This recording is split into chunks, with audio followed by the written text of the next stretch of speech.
Hi friends, it's Tuesday morning. இன்னைக்கு காலையில் நேற்று நைட்டு ஊற வச்ச வெந்தயம் இருந்துச்சு. சரி, ஓகே, காலைல வெறும் வெந்தயம் சாப்பிட்லாம் அப்படின்ட்டு வெந்தய தண்ணி எடுத்து ஃபஸ்ட்டு வெந்தய தண்ணி குடிச்சிக்கிட்டேன். வெந்தய தண்ணி ஊற்றி குடிச்சிட்டு அப்புறமா வேலை செய்ய வெந்தயம் சாப்பிட்டேன். அப்புறம் பாசிப்பயிறு ஊற வச்சுருந்தது நல்லாவே உப்பி ஊறி இருந்துச்சு. இது நாளைக்கு காலையில் பார்த்திங்கன்னா முளைச்சிருக்கும். நாளைக்கு காலையில் சாப்பிட்றதுக்கு இது ரெடியாக இருக்கும். அப்புறம் இட்லி ஊற்றலாம் அப்படின்னு சொல்லிட்டு இன்றைக்கி இட்லி டிஃபன் பண்ணியாச்சு.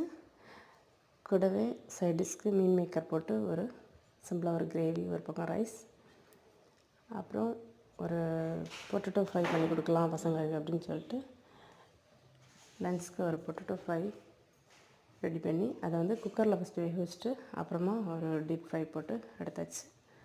இன்னொரு பக்கம் ஒரு பப்பாளி பழம் பழுத்துருந்துச்சு. சரி, ஓகேன்னு பப்பாளி கட் பண்ணி அதையும் ரெடி பண்ணிவிட்டு ஓகே ஃபினிஷ் பண்ணியாச்சு. ஓகே, டைம் ஆச்சு, ஆஃபீஸ் கிளம்பலாம். ஓகே, பாய்.